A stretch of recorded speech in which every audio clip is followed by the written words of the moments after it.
Hello dancers and welcome. For those of you who are joining me for the first time today, I'm Tiekka and this is Everyday Ballet, where we teach graceful, beautiful, authentic ballet training to everybody. So you don't need to have a dancer's body and you don't need to know anything about ballet. I'm here to show you all about this gorgeous technique and how to bring ballet's grace and power to your life. In this video, I'm so excited. We're going to be starting a dance-along series. This is how it'll work. On Fridays, I'll be posting an instructional video that will teach you the steps that you will need to do the choreography, which will then be posted the following Tuesday. So Friday, instruction, Tuesday, choreography, and this is going to go on for multiple weeks. We have a very long dance, the Waltz of the Flowers from the Nutcracker. It's about 7 minutes long and it's absolutely gorgeous. So set your notifications and bring your friends along so you all can learn this together. And if you want that more structured approach to ballet and to really dive into some ballet technique with me, you can definitely head over to everydayballet.com and check out my ballerina body programs. They really will take you from absolute beginner to pre-point and beyond, and you will be able to bring ballet in the fullest way into your life. I am so delighted you are here for part one of our dance-along series. Let's ballet.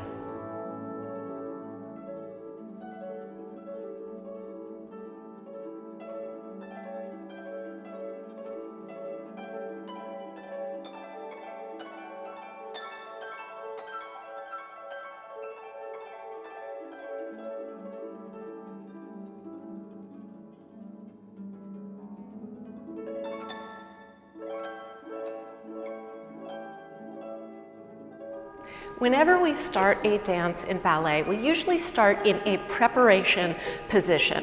So there's one that's very common to ballet. It's called B+, which I know is a strange name. Why is it called that? Well, the position I'm about to show you was named for someone.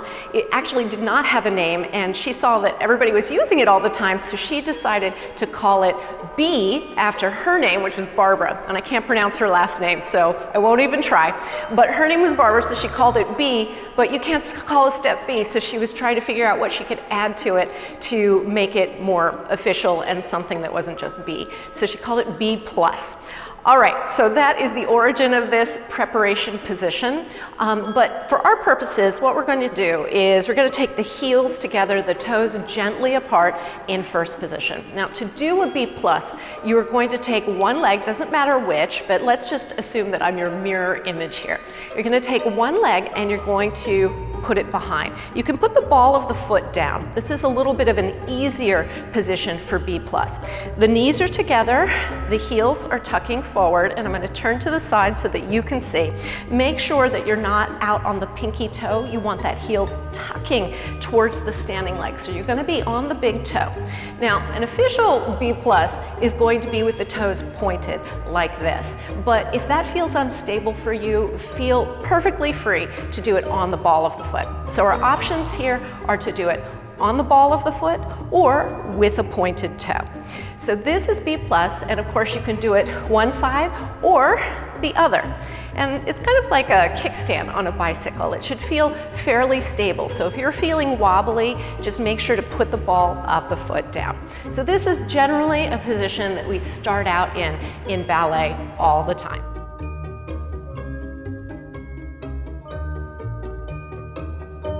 Something else we see a lot of in choreography in ballet is arabesque atter.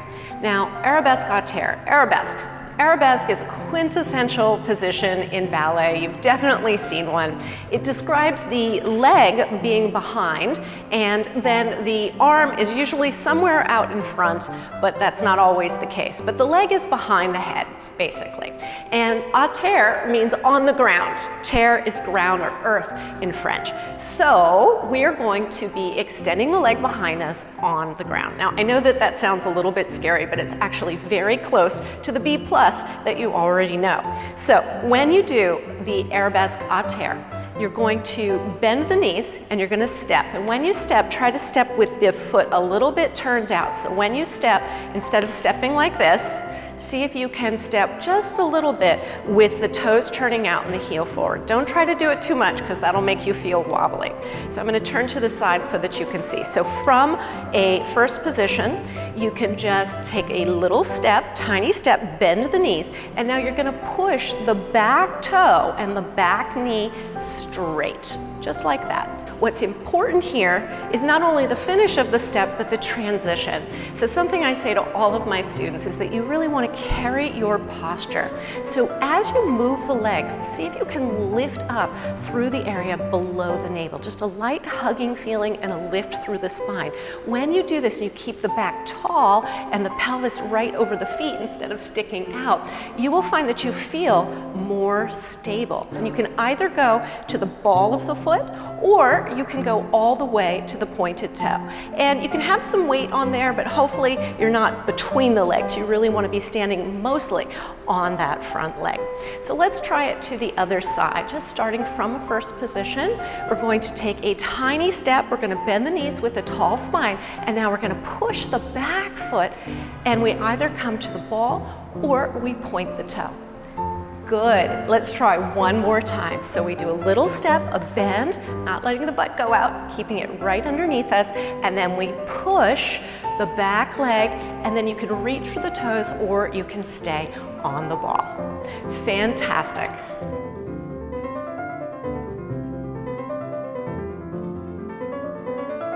Now, pantomime is very common in ballet. It's a way of using gesture to indicate things that would usually be said in words. So we're going to learn a little bit of pantomime so that we can express a very common idea in ballet.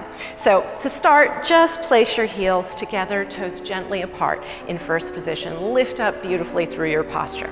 So what we're going to do is we're going to invite someone. We're going to say you.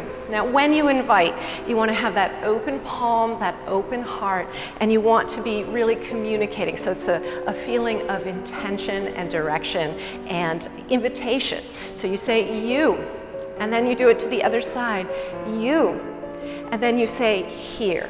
So you bring it together, and this, by pointing down to the ground, you say here. Sometimes people point down like this, but you can also do it like this. So we're going to do it with both hands here. And then we're going to make the pantomime gesture for dance. So in order to do that, what you're going to do is you're going to open your elbows out, and you're going to roll your wrists outward. And you're going to take that rolling on up through the middle of the body, and at the top, you're going to open out generously. So once again, from here, you're going to open out those elbows, and you're going to start rolling those wrists away from the body, all the way up the middle, and open.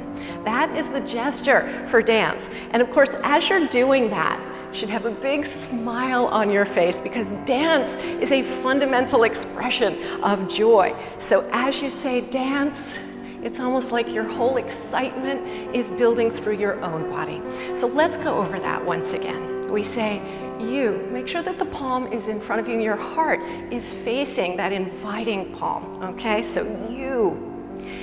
And you, here, and then rolling those wrists, dance, and open.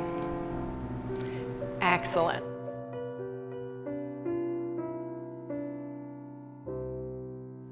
Another step that we are going to see in this dance is called bourrée.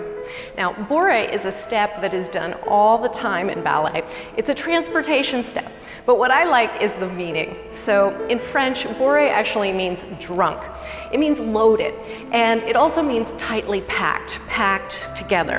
And so what's actually happening in this step is that our legs are tightly packed together, the feet are tightly packed together, but we don't want to appear drunk.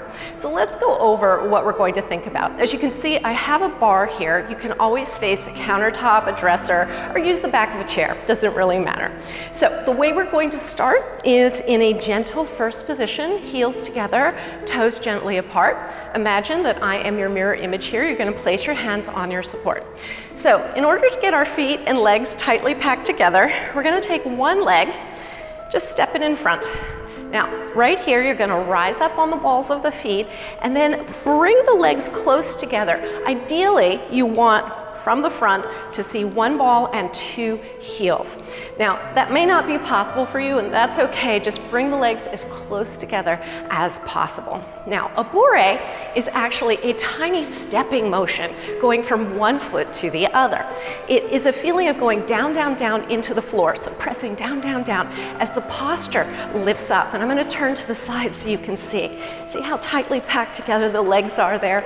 This is what we're doing. So this is the basic step. The legs are close together and we have busy, busy feet, and the knees are bending and straightening really quickly underneath us.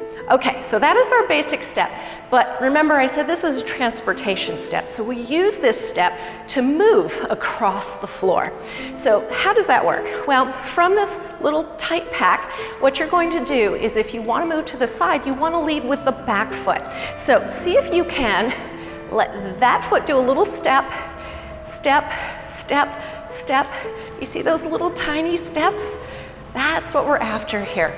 Okay, let's go to the other side. So taking the heels together, toes apart in first position, you're going to take the other leg forward, you're going to rise up, and you're going to drag the legs as close together as you can get them. Let's just try a bourrée here. So it's even weight, and you're just going from one foot to the other, stepping, stepping, stepping, stepping. Now, if we want to travel, we're going to lead with that back foot. So the back foot is going to step, and then you're going to come across with the front foot. So these tiny, tiny little steps, and you're just going to that side. Now, one of the big mistakes I see when people are doing bourrées and they're trying to travel is they do what I call the crab walk. I'll show you what that looks like. They lead with the front foot and they go like this. They go step, drag, step, drag, and it looks kind of like the way a crab walks at the beach. So make sure that you're keeping those legs tightly packed together.